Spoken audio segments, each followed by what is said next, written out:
What's up, everybody? Welcome back to Couple Things. With Shawn and Andrew. A podcast all about couples. And the things they go through. Welcome to part 3 of what is very quickly becoming our favorite series on Couple Things. That's right. These are the ones where we get to give advice to everybody. Less advice and more just our hot takes. Because we don't know what we're doing, so it's not really advice. Yeah, so please take everything with a massive, massive grain of salt. And a little laughter. So we've been posting on Instagram Q&A forums where, like, throw it at us, whatever you want.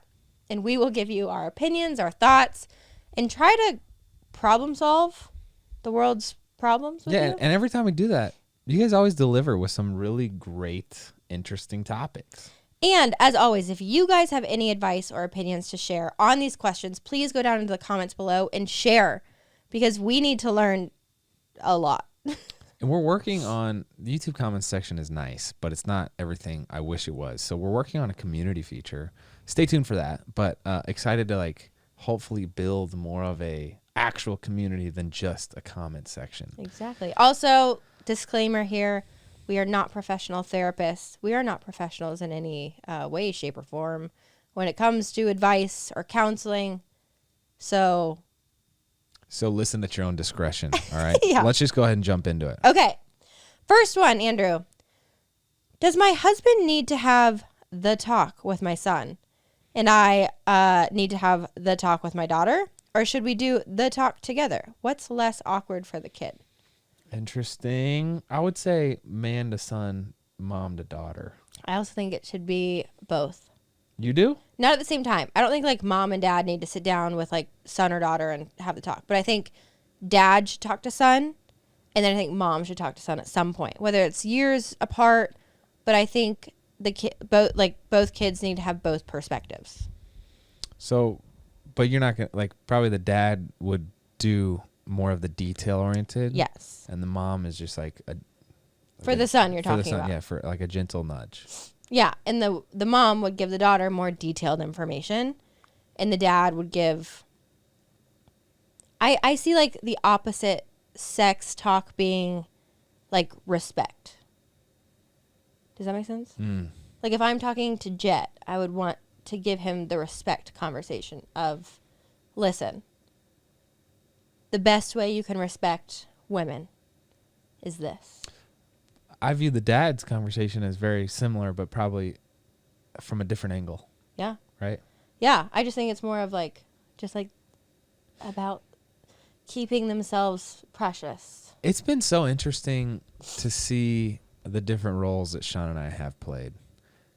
And her perspective is much different than mine. So we haven't obviously had the talk with either of our kids. With our 3-year-old and 1-year-old? Yeah, I feel like it's too soon. It is. I think so. I don't know, though. Freaking when? I don't know. People are saying age 6, kids are talking about it in school. So I don't know if that's just propaganda or not. It's terrifying. I do think, though, you don't need to worry about it being awkward. Yeah, it's going to be awkward, but it should be awkward. You shouldn't just be able to, shoot with your kids, right? We've put thought into this and the broader subject of family culture and traditions and structure. We put together a course, for lack of a better term, where it's more of a premium type listening experience and watching that you can tap into. We'll link it down below, but we paired with parents who have been doing this much longer than us. Yeah. People who have written 60 plus books Yeah. on family culture and values, etc. So if you're interested, check that out. But I think it is worth putting thought into what's the timeline look like, and how do you approach conversations like the talk about sex. And I also think, she's asking in particular, does my husband need to have the conversation with my son, my daughter? You have to think about single parents and stuff who don't have that luxury of having a dad and whatever. But you also need to think, don't have the talk once. This is my opinion. I think you should be having the talk multiple times through different phases of life. I like that take. I think that's a good perspective. It should be an open dialogue, not that's casual, but that's informative and educational. You don't want your kids trying to find that information out on their own. One thing my mom did hilariously well was with profanity anytime we were watching a movie and someone would say, like, even the word stupid, right? Mm-hmm. She would talk over the movie and say, kids, we don't say that. Mm-hmm. And she would do it over and over and over again. And it's like, it is the consistency Mm-hmm. that like hits home. So I think in this scenario, there will be like, hey, Mom, why are they kissing each other or whatever? And it's like that merits a certain degree of response. Mm-hmm. And then as they get older and like different things happen, hormones, etc., I think that the response changes and evolves. Absolutely. Wow, that was a good discussion for us to have. That was. Next one, how to solve an argument and calmly talk through issues when you're in an argument with your significant other. Yeah, how do we do that, Andrew? I don't know for the life of me how to transition out of an argument. I don't either. When Shawn and I, it's like, it's either going to end in tears, like we're mad at each other and then one of us cries, and then it's like, Me. then we reconcile. Yeah. Or, but it's always like a rough transition. Well, it's really hard when you have like raw emotions coming out on both sides and you guys, like, we're both heated, and it's hard to just be like, oh, I'm so happy and I just want to hang out with you. Like, that transition is very hard. And it's hard to like take space from each other, because then you think you're taking space from each other because you're still mad at each other. I don't know how to do it. But how to solve an argument and calmly talk through issues. We've learned a couple things from interviews we've done. One, the Zanacos reminder that they'll give each other of, we know how this argument ends, Mm-hmm. and that's with us still married. So like keeping that perspective, I think, has nudged us to like, it's a reminder that Shawn and I are in the same team. And that's helped, because sometimes it's like, oh, they're trying to frustrate me, or like they're intentionally doing this. And that's not mostly the case. Like if it's a healthy relationship, it's not like butting heads for butting heads sake or like manipulation. It's like, no, just like we were talking about with two different perspectives, like Shawn comes at things from one angle and perspective, and I have a different take on it. We usually have the same goal, but it's the getting there that. And two things that I've learned from countless interviews and therapists that we've had on and that I love is, one, it's really hard to do this in the moment, but like consistently trying to work on it, always trying to give your spouse the benefit of the doubt and seeing their side. Because we spend so much time while we're arguing trying to make like a defense that you barely even listen to the other person. You're just trying to like react instead of being like, oh, why is he feeling this way, and trying to like see his perspective. And then we had one counselor say once, before you ever are allowed to respond, we need to do this more because it really worked in the setting that we used it. Before you ever respond, you have to first reiterate what your spouse just said. So like summarize what they said so that your spouse can say, yes, that's what I said, or no, you heard me wrong. Yeah, repeat back to them what they said, and then say, is there anything else? What the counselor said that forces you to do is listen really intently, and instead of tuning out and getting defensive, you like listen, and respond in a second, which is great. It also separates your words from your emotions. So it's like it takes a lot of self-control and awareness, and it's very frustrating to do that, where like sometimes Shawn will say stuff that just doesn't make sense to me, and I'll be like, okay, I'm going to repeat back to you what you said, and it's this. And then I'll say, is there anything else? And that, I mean, you have to swallow your pride to do that, but ultimately the benefit you get is like a productive conversation. Yeah. So I also believe, since we're on this topic, like layering issues never helps. So like keep the conversation about one thing, and don't just like throw on like, I'm practicing this. Shawn will be like, hey, Andrew, you didn't do the dishes. The incorrect response is to layer on top of that and be like, well, you didn't take out the trash.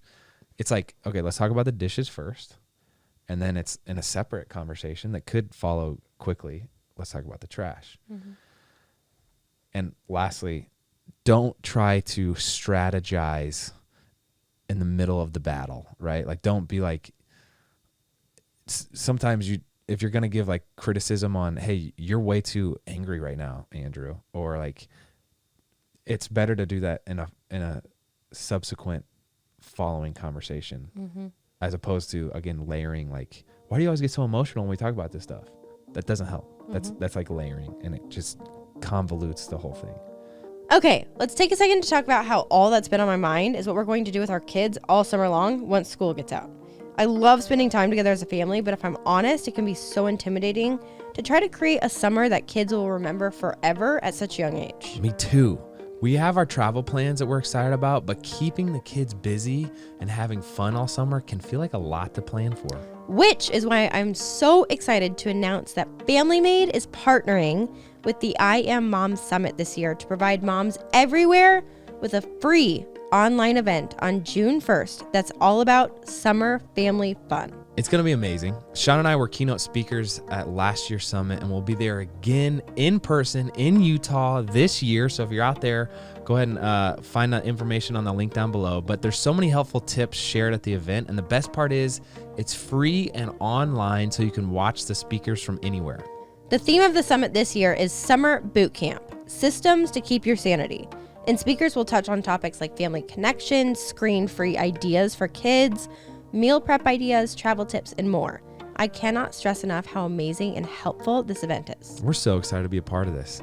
There's really something everyone can take away from this event, and with the school year coming to an end, it couldn't be coming at a more perfect time. Head over to IamMomSummit.com to sign up for the free online event on June 1st. There's also an option if you want to attend in person, and seriously, you guys, you do not want to miss this, especially all my fellow mamas out there.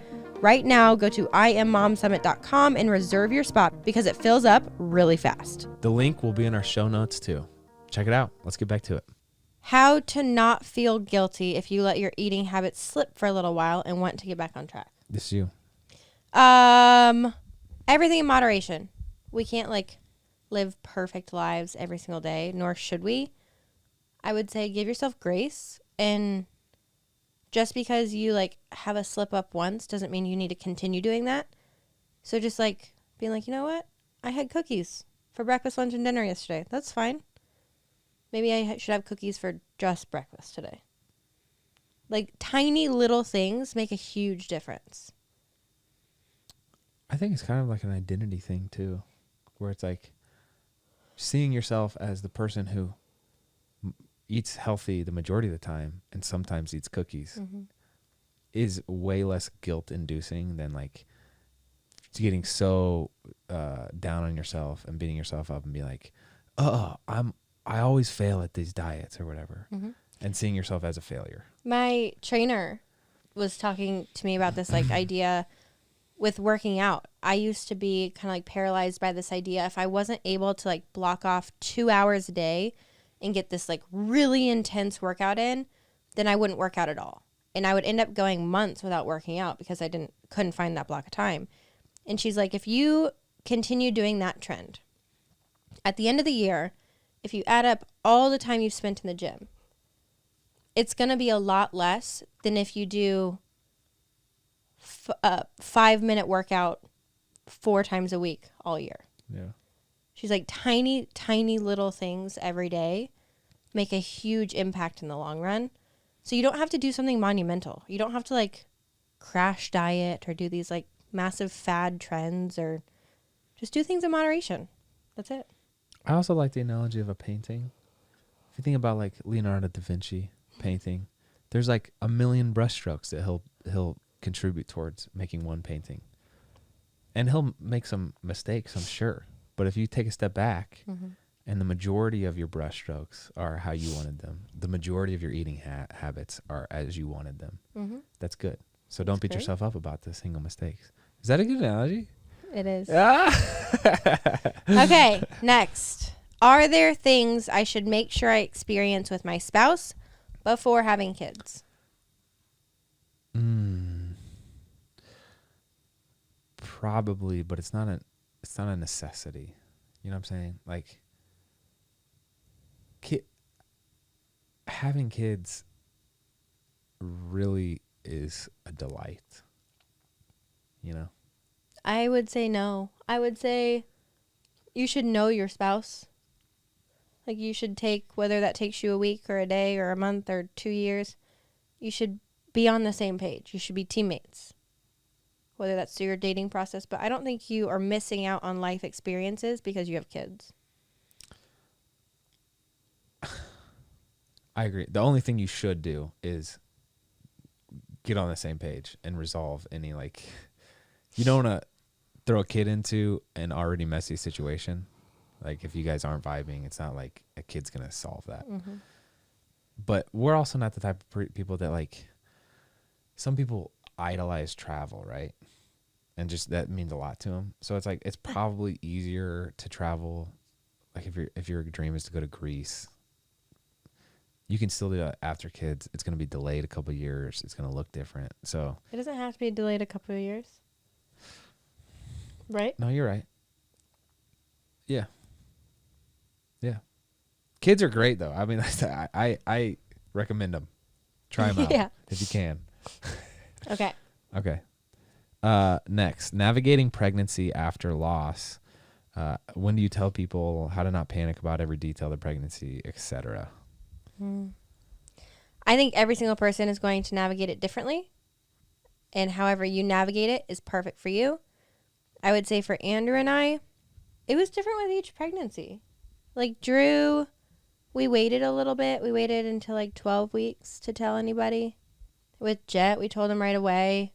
I think it just has to do with where you are in your head and within your relationship and that pregnancy at that time.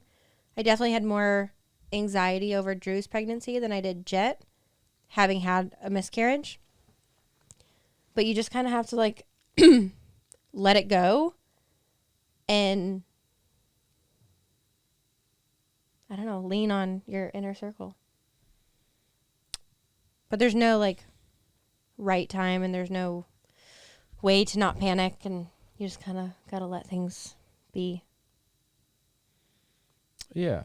There's a lot of emotions around that. So, like, tell your support group if you're struggling with that. But it should be a community building process, I feel like. The whole pregnancy journey, it's like rally your tribe around you. I will say I did a live panel with a couple OBGYNs today, and we actually talked about this. And we said the mental health and mental side of pregnancy kind of is taboo and people don't talk about it. If you are struggling with like panic and anxiety over pregnancy, which is so common and so normal, one of the greatest things you can do is like seek a therapist, just to have someone to like release those thoughts to. Someone who has had that conversation before. Yeah. Can give some good insight. And talk to your OBGYN and get your reassurance that you need. And especially postpartum even. Just like having people you can talk to. Next. I need advice on raising kids in a social media world and how to set online boundaries for them. Wow. A couple books that come to mind. One, Tech Wise Family by Andy Crouch. Habits of the Household by Justin Easley, I think is his last name. And then Ruthless Elimination of Hurry by John Mark Comer are all books that have contributed to our perspective here. Yeah, our perspective is also probably different than other people, but I think at the end of the day, the simplest way to go about social media is the way you go about your everyday life with your children. It starts with foundational like morals, values, boundaries, limits that you put on your kids from day one, what they're allowed to say to individuals face to face, how they're allowed to treat people, what they're allowed to wear, how they're allowed to present themselves. All of that transitions into social media. And I think as far as like the secrecy side of social media, you have to just teach them the dangers of it and the consequences of their actions. It's part of the world these days. So the same way you would treat a situation where your kid said a bad word or shoplifted or whatever it is, like there's consequences to their actions. And if you teach that early on, I think you can teach them very good boundaries with social media. Yeah, I think as parents, you generally want to set the tone of the conversation. The first time they hear something will be the filter for how they hear about that thing moving forward. So like you control the conversation and get out ahead of the pack, as they say. And then, yeah, we generally like to prepare rather than hope to shield them. Mm-hmm. So it's like, yeah, what are the, I guess it goes back to the values, which again, we can link that, but like, what's your family culture and what are you instilling? Because social media is just one thing. Like, who knows what it's going to be next, but like, it's really a perspective that the kid takes to everything, not just social media. Mm-hmm. But anyway, you have any other thoughts on that? Probably a million. But I just think I go back to what the Ayers taught us, which is like from day one, you can kind of like play through scenarios with your kids of if someone says this, is that nice or is that mean? And when they get a little older, this is the scenario. Is that respectful or disrespectful? Is that too much information? Is that safe? Is that unsafe? And you just kind of you teach them their lines of what keeps them within the boundaries of their family values. I probably view this with rosier glasses than is merited, but it's like social media is much like many other things in life where it can be used for good or misused, right? But I think probably the more common experience for young kids, like we're grown adults, we see a negative comment or someone says something ridiculous and it's like we're able to work through that a little better than like a kid who's still very much shaping their self identity. So that's where I don't want to get too optimistic about young kids on social media because like it can be a really good tool, but probably need to hit a level of maturity. Absolutely. Next. What are some small ways I can be intimate with my wife aside from just being physical? We did a whole episode on intimacy. Yeah. Everyone wanted to know how we were intimate, babe. Some things are just for us, guys. But we talk about a lot in that episode. Yeah. But go ahead. There's a lot of different things you can do. It depends on what each spouse considers like intimate. It's almost like it comes down to kind of like love languages. What makes your spouse feel loved? And for me, I love just like quality time. I love time at the end of the day where we can turn the TVs off or turn the TVs on and cuddle, but have like quality face-to-face time over a glass of wine. Just something that's very intentional. You could do a bath. You could just read a book side by side. You could cook dinner together. Just things that truly make your spouse feel loved, whatever that is. Yeah, intentional is a good word because we watch TV. I think how we've changed how we watch TV is like if it's just something we mindlessly do that neither of us are excited about, it's like, oh, hey, let's just do this and turn this on. And it prevents us from getting to know each other better or like digesting what happened in the day or, decompressing in whatever way. That's not good. But if it's like the new Marvel movie came out and Shawn loves Marvel and she's so pumped and like we have it scheduled, those two experiences are way different. Like the second is enjoyment together. The first is an escapism. But yeah, I think intimacy is like really getting to the core of who Shawn is and like unpacking all the layers of whatever that is. Like, she'll do interviews and she has like her interview hat that she'll put on, but sometimes you strip that away. It's like Shawn just wants to cuddle, right? Or you just need like some encouragement or you just need not to talk, whatever it is. It's like, what is the essence of Shawn and how can I learn to know that better? What's the naked version of Shawn, both literally and metaphysically? Okay. Next up, how do I get out of a relationship funk with my significant other who I've been with for so long? It just kind of feels stale, but we still love each other. Significant other. Okay. We're pretty bullish on marriage around here, to be honest. There's a book called Meaning of Marriage by Tim Keller. I'm referencing a lot of books now. You are. It changed my perspective on not just marriage, but relationships as a whole. It talks about how the beauty of the complication of marriage is like you do sign a legal contract and it's a pain to get out of. So it's like that funk.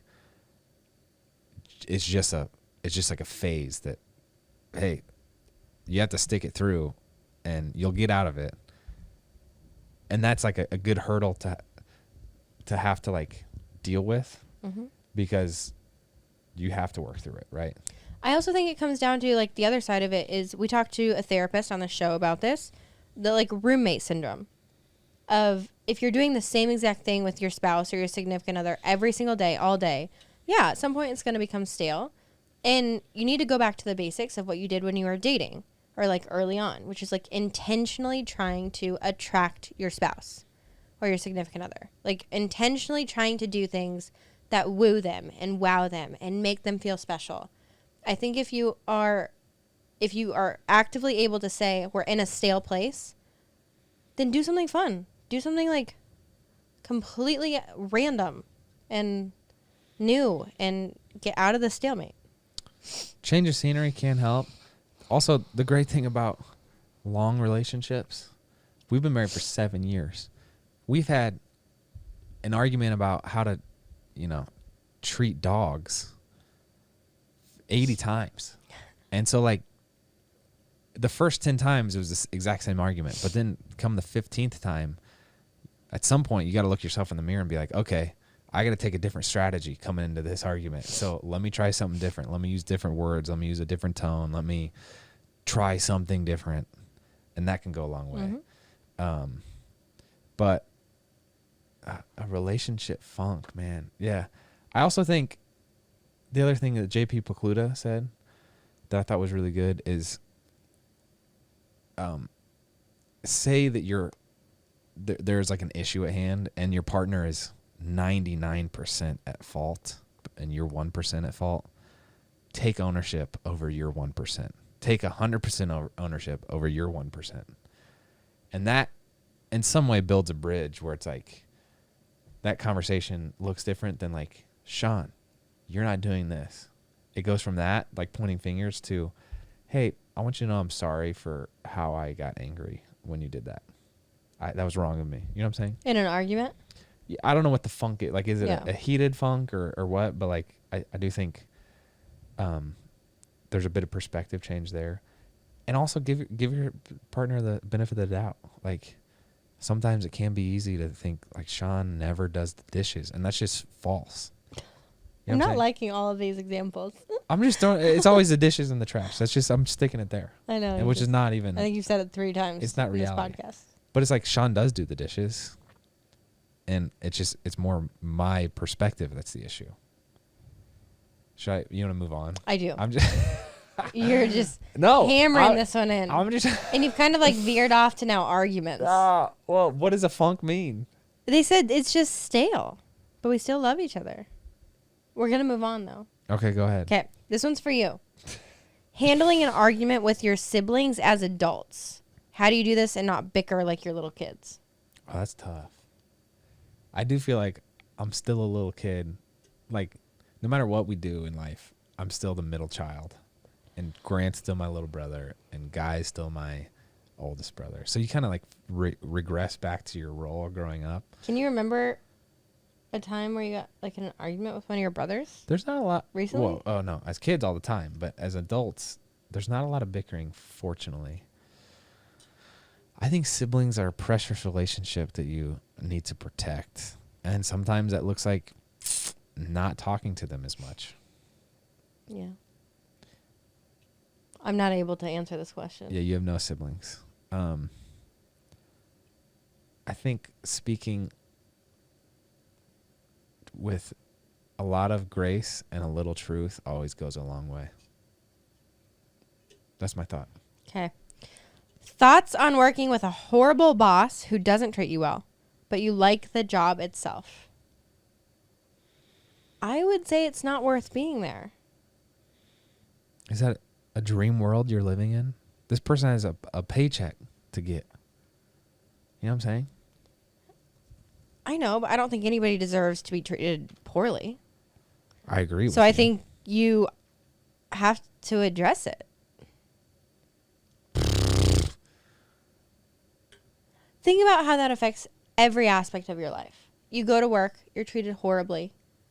How do you just like push past that when you get home? That affects every aspect of your life. That's tough. So you either like develop this mentality that you allow people to treat you poorly and you're okay with that, or it just like builds consistent anger in your life, and that's not good either. I just don't think it's worth it. Yeah. I don't know.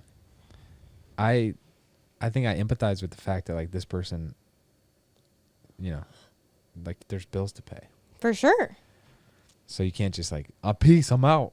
Like I'm that's not saying really that, but I'm saying let's be smart about it and let's just start looking for other jobs. Okay. There's Shawn's answer. Okay. Go elsewhere. Skincare for beginners. What are the necessities? My husband won't do a skincare routine. Does he need to? I think Tell him about my skincare routine. You do nothing. I think it's important for everybody to wear a sunscreen, clean their face, and moisturize their face. And you can get all of that stuff from Walgreens. That's great. Yeah. You've been getting a lot of compliments about your skin recently. I take care of my skin. You do a great job. Shawn's routine. I work really hard. And I don't do anything fancy. I think, like I said, I think it's important to, you know how like we shower to get like dirt off of our bodies? You should get dirt off your face. Do you exfoliate? I do. You do a good job. I could probably use more of that. Does her husband need a... You think yes? I think people should use sunscreen, should wash their face, and should moisturize their face. You do a YouTube video on your skincare routine? A long time ago. I could do it again. All right, we'll find the one that we did and link that. We got a ton of links going on now. So many. Good luck, We're Caroline. up to like 20. Listening to that. Golly. Okay, next up. When you get married, how do you combine your family traditions and values without letting it lead to conflict in your relationship? I have an answer. Go ahead. Andrew and I did this. It takes time. It takes, I think, a couple years to get into a rhythm. But Andrew and I sat down and we wrote out all of the traditions from each family, values, and we made our own. I think one of the most important things that like the Bible says is like you leave and cleave, right? Wow. You truly start your own new family. So you shouldn't just be continuing your like other family's traditions. You should be making your own. That takes a big jump too, because having 4 siblings and like family traditions that were very set and in stone, it was like a real pain and like painful to start new ones and be like, no, can't make it home for Christmas this year because we got to go to Iowa. I love Iowa, but you know what I'm saying. Like it hurt the first. For sure, it's like a shift. Absolutely. And it was the same for me, but I think you have to have this idea in your mind of like, this is our family now. And you can't just expect one spouse or the other to merge 100% to what they're doing. It has to be mutually agreed upon of what your new life looks like together. Yeah. Yeah, I agree. I like that take. Yeah. Okay, ready? Yeah. Advice for overbearing in-laws. How do we tell them that they are overstepping? How can we make it stop? I wonder, I feel spoiled with my relationship with my in-laws. Insane. I get along with your mom really well and your dad really well. Same. I don't know if that's something that we've cultivated or we just got lucky with. But we've had a couple tough conversations with your parents, like about our kids and how to treat them. And yeah, I think there's never avoiding conflict. I think sometimes there's certain things that like, okay, she sees this differently. It's not worth getting into a conflict. So yeah, I guess avoiding conflict when it's not worth it. Mm-hmm. Like what benefit will this do? But if it's something that needs change, like it's always been a really good conversation, as uncomfortable as it may be. I was going to say, the way that this question is worded and the exclamation points used, I get the sense that this comes from anger and desperation. Nothing good comes from intervening or having like a come to Jesus conversation when you're angry. I feel like every conversation we've had with our parents when we're like, oh, we just don't do this within our family and our kids, and this isn't our strategy. It's come from such a vulnerable place as still our parents' kids.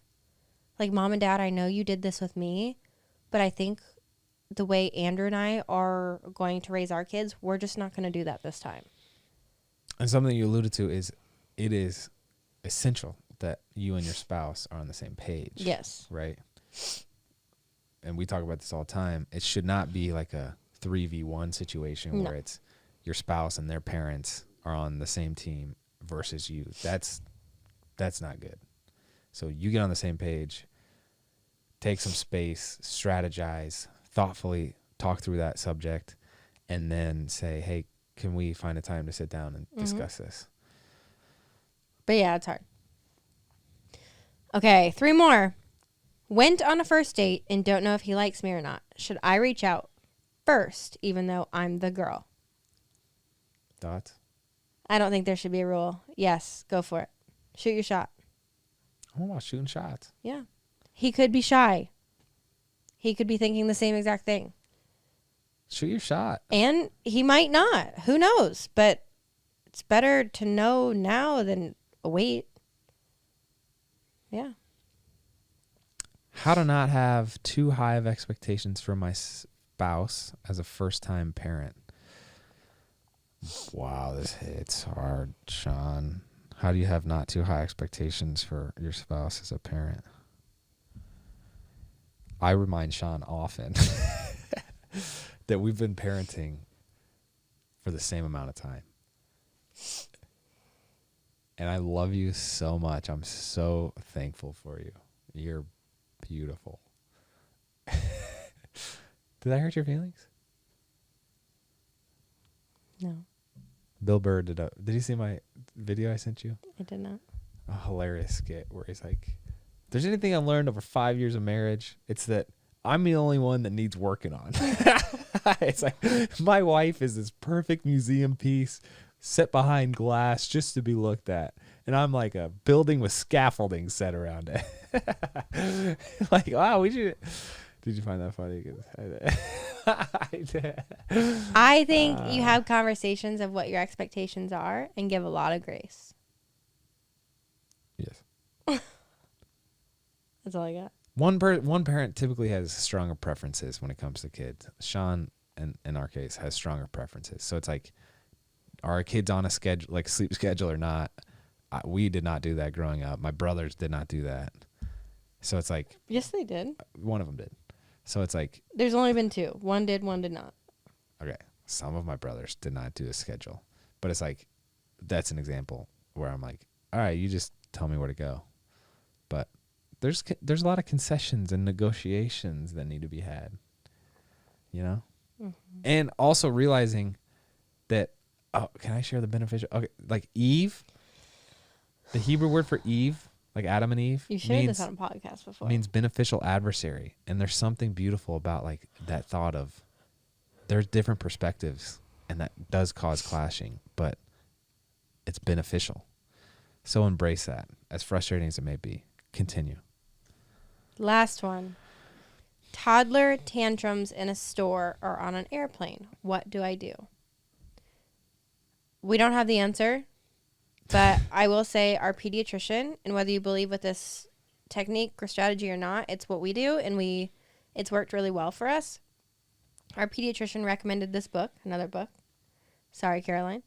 It's called 1, 2, 3 Magic, and it has worked wonderful with Drew, and we are just starting it with Chet, which is just teaching like a consequence system in the most gentle way of when kids do something like a tantrum. It teaches you the psychology of what's going through their brain at different ages and how you as a parent have a responsibility to like react in a way that's respectful to them, but also guide them in learning how to control it, which has been really great. I also feel like kids are sometimes a little like sharks where they'll smell blood in the water. And if you start panicking too, they'll just jump right on that and amplify it. So it's like, you keep your own cool too. I also think when it comes to toddler tantrums in a store, on an airplane, what do I do? You know your kid.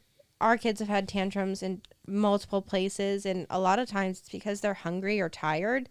And if you know that, you can't just like tell your kid to stop. To your credit, we've probably had fewer tantrums than we could have because you're always super prepared with snacks, diapers, passies, sleep stuff, sleep schedules, but Isn't also that like interesting? you've done a great job with our kids. Do not mix my words. Anyway, that was the last one. That is. That's all we got for you today. Thank you for tuning in. Don't forget to follow Family Made on Instagram. We also have a couple things Instagram account. Yep. So that you can participate the next time we do these Q&As, if you will. This was fun. It was fun. You guys can still submit more questions in the comments below. Go on Instagram for the next Q&A. You can find us anywhere. We post a lot of random and fun and silly things, but we enjoy it. Thanks for listening. Hope you're having a great day. That's all we got. I'm Andrew. And I'm Shawn. We're the East Fam.